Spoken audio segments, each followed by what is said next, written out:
All right, good afternoon, everyone. Thank you so much for being with us today on a very busy day. So I have the Secretary General of the United Nations with me. He will deliver opening remarks, and then we will open up the floor for questions.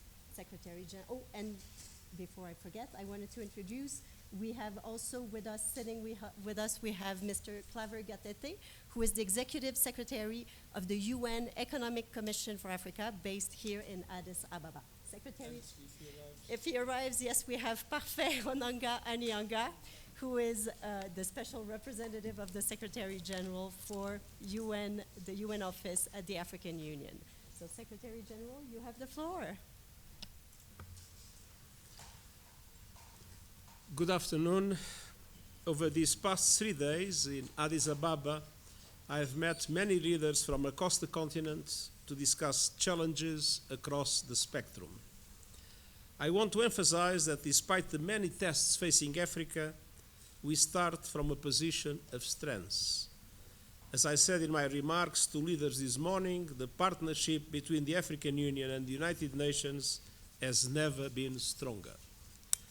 And this is especially vital time to build, not least. And this is an especially vital time to build, not least with South Africa's historic chairing of the G20 this year. Africa is a continent of possibility and hope, but we also cannot sidestep or sugarcoat essential truth. Africa's unique needs, and as the theme of this summit highlights, Africa faces unique obstacles, namely the profound and deeply rooted legacies of colonialism and the transatlantic slave trade. Century upon century of exploitation, decade upon decade of economic, social, and institutional underinvestment, year upon year of neglect. The result, sometimes by accident, but often by design, is a playing field that is stacked against Africa. A United Nations Security Council where Africa still inexplicably lacks permanent representation. And an international financial architecture where the power and place of Africa is not fairly at the table. Correcting age-old injustices is essential to addressing immediate challenges. And my discussions here, broadly speaking, focused on 4 areas. First, boosting sustainable development, investment and affordable finance, which are so crucial, and with just 5 years left to the deadline of the Sustainable Development Goals.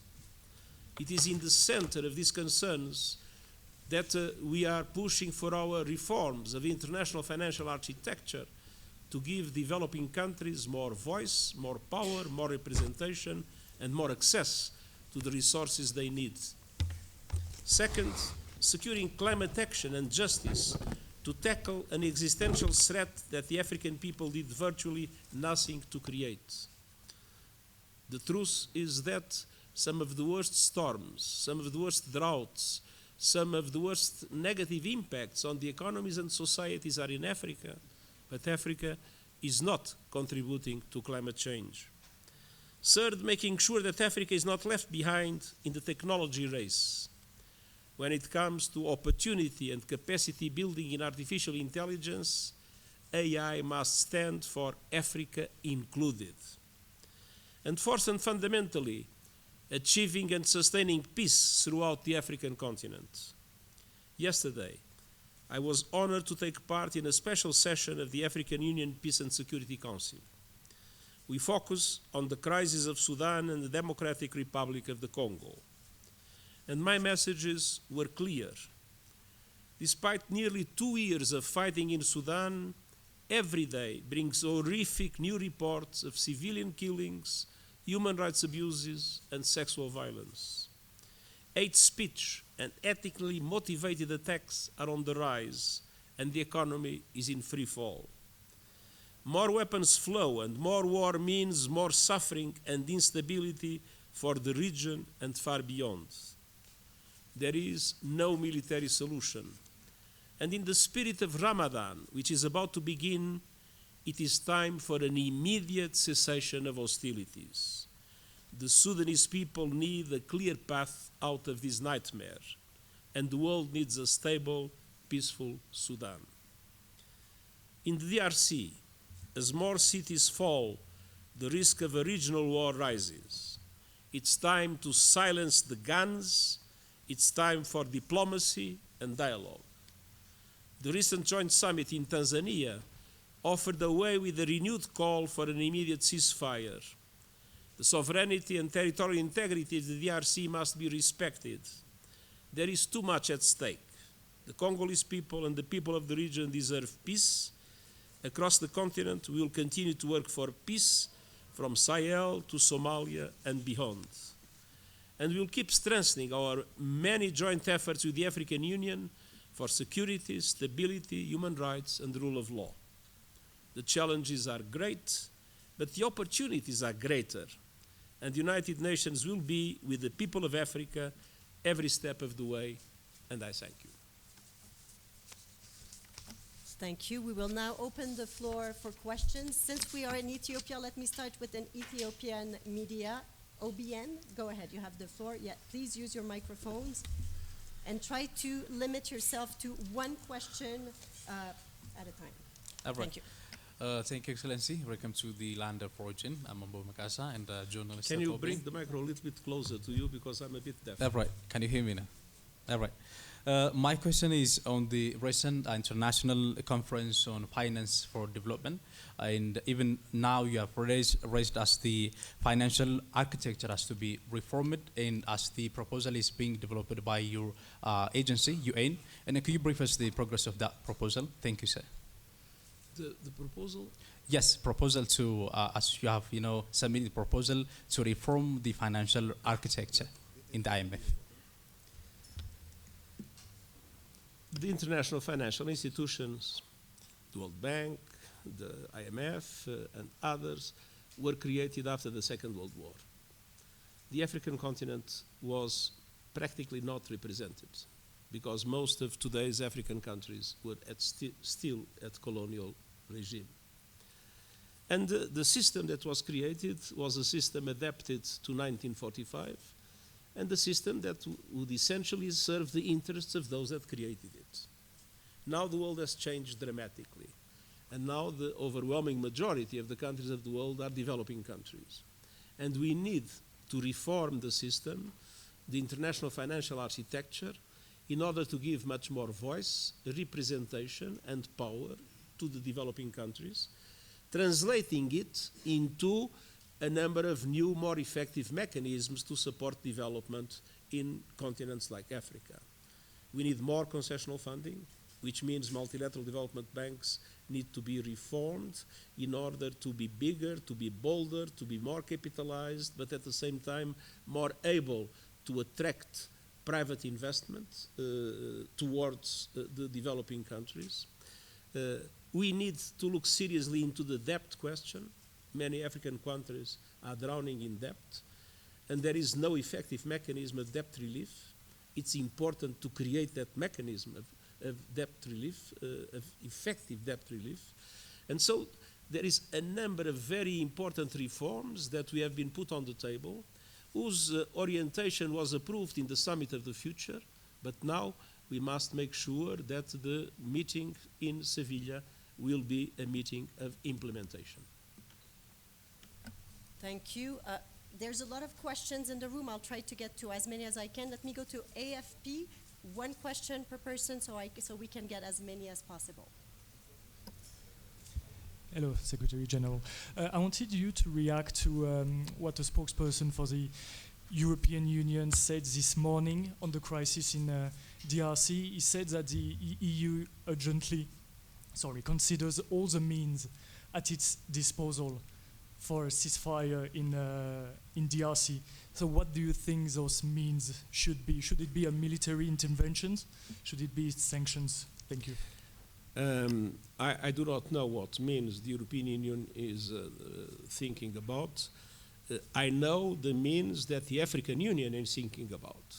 And let's be clear, this will be solved if there is effective Africa unit and Africa diplomacy to solve the problem.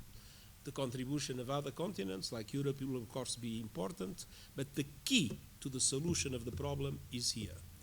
That is why it was so important to have the joint SADC East African Community Summit.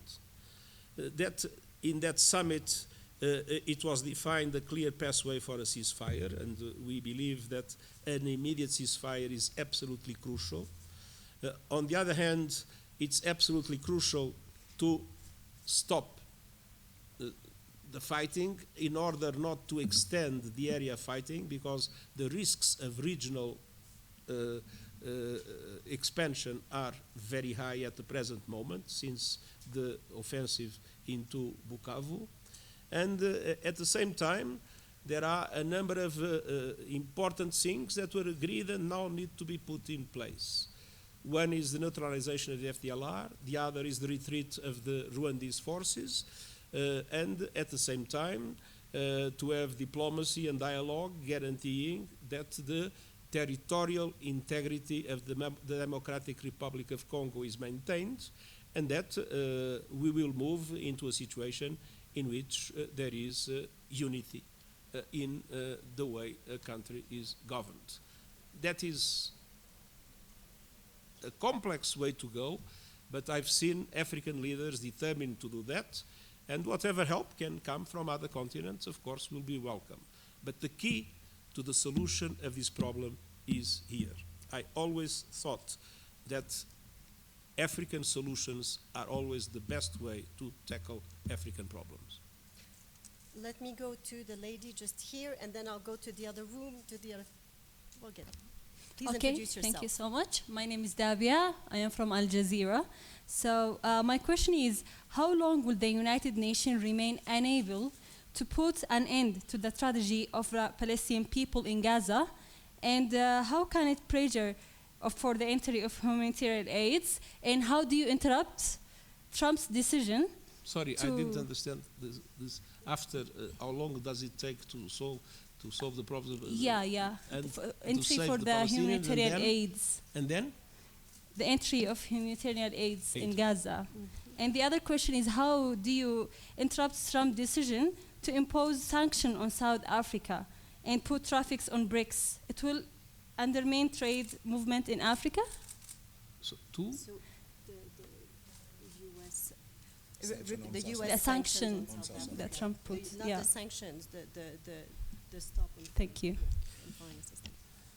Well, the UN has not the power to stop the fighting in Gaza and to guarantee the UN by itself at the present moment that we move with determination for the only possible solution, which is a two-state solution, with a Palestinian state side by side with the Israeli state.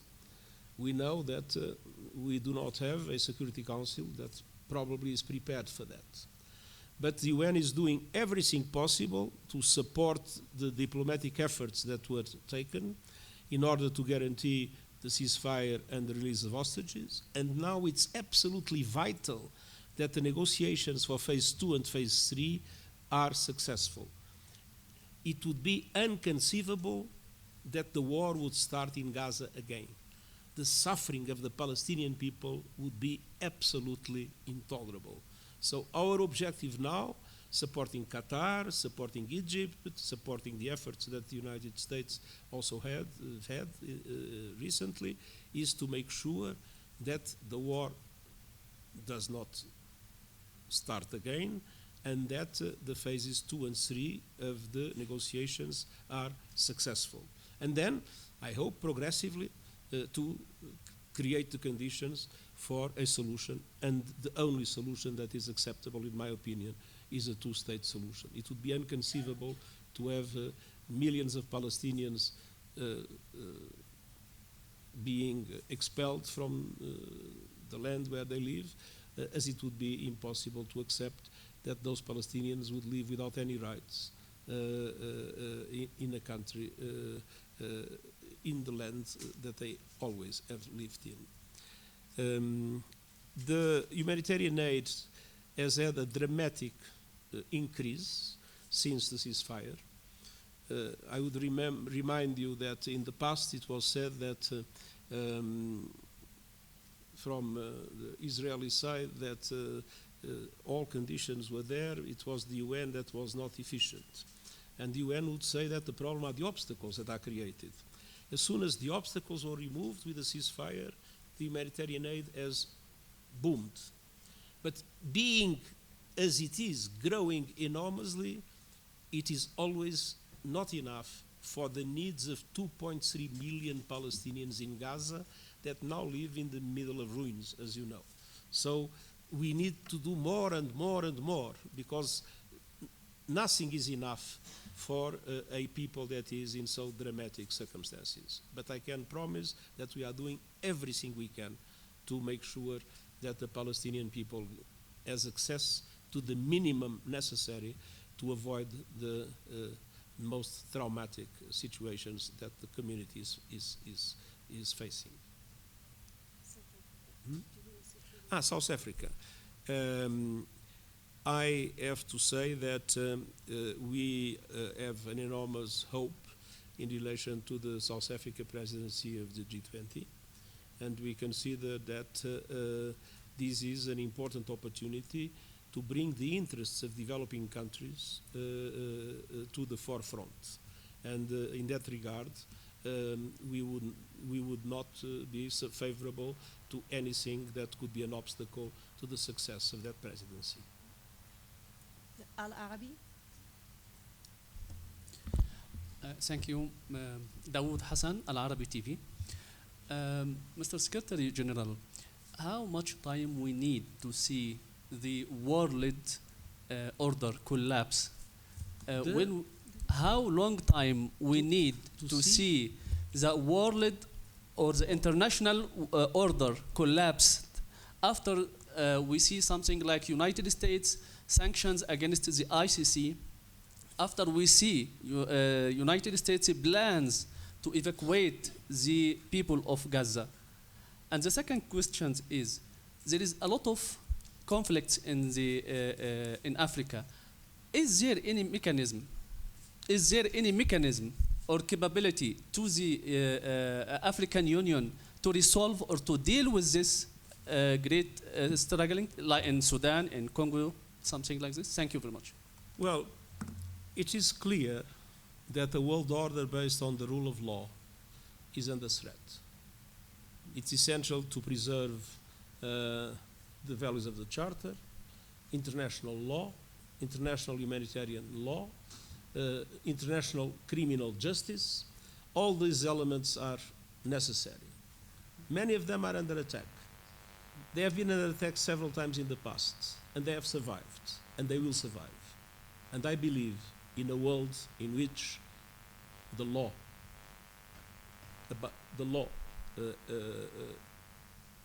is the reference that is preserved. In relation to the African Union, something very important has been obtained in the Security Council. Many of these situations cannot be solved with peacekeeping forces. We see that today in the DRC, a peacekeeping force is not able to solve the problem because there is no peace to keep. Yeah. And that is the reason why we managed, after 5 years of constant struggle, to have the Security Council approving the creation of African Union peace-enforcing operations, but peace-enforcing operations funded at 75% by assessed contributions of the United Nations. And this is the instrument we believe will be more important for the African Union. And we sincerely hope, that this instrument will be fully applied in Somalia with the renewal, as you know, of the African Union mission in Somalia. Al-Sharq, Bloomberg, and if I have time, I'll go back. Yes, Khalid Ruiz from Sharq News Channel. Can you confirm that you called during the closed session last night for international investigation in Sudan? And do you have any contacts? Investigation into? International investigation in Sudan. And do you have any contacts recently with the two parties in Sudan, SAF and RSF? Thank you. Yesterday I didn't call for international investigation, but I've been calling in other occasions. But yesterday, as a matter of fact, I didn't use that call.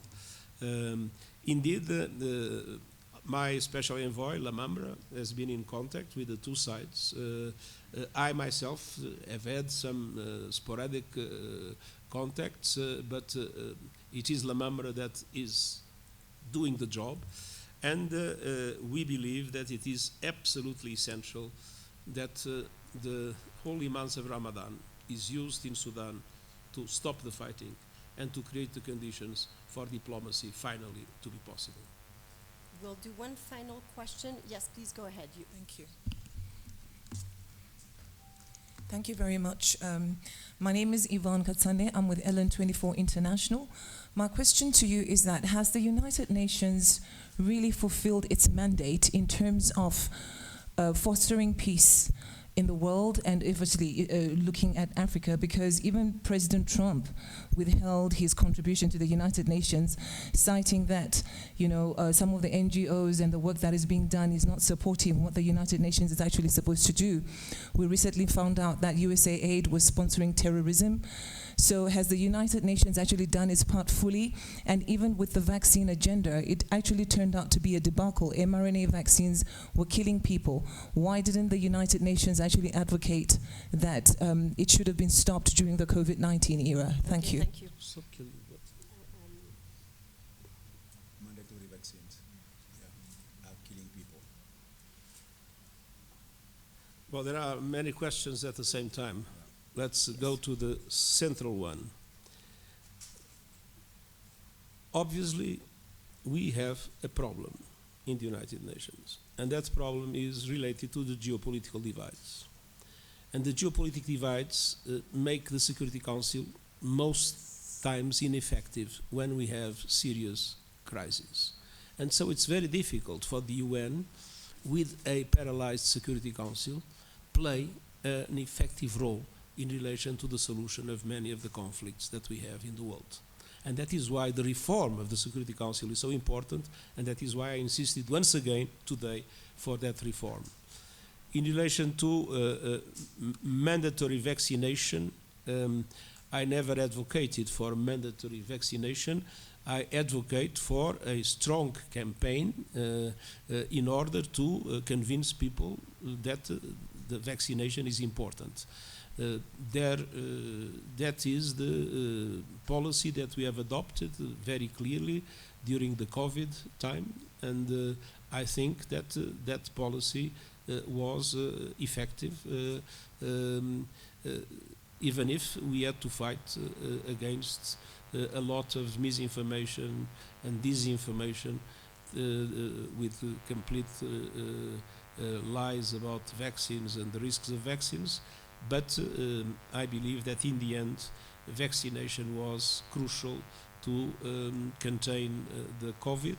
And as I said, I'm not advocating for mandatory vaccination, but I'm advocating for a very active action of governments and the civil society in order for vaccination to be accessible to everybody. Thank you so much, everybody. This is all the time that we have. Thank you. Last question. Last question. Thank you. My name is David from Reuters. Just one last question on DRC. You have expressed your concern and you call on the warring parties to resolve the problem in DRC. Just today, we've seen a statement from the head of Ugandan National Army, or the Chief of Army, General Muhoozi, threatening force of the National Army of DRC to surrender. He was telling them, he actually posted on his official X account, telling the National Army of DRC to surrender. So seeing such a rhetoric from people with power and position, are you concerned that the conflict in DRC will escalate into a regional war? We are not asking anybody to surrender. What we are asking is a ceasefire and a political diplomatic effort in order to make sure that the war ends and in order to make sure that the normal situation is restored. Thank you so much, everyone. Thank you so much, Secretary General.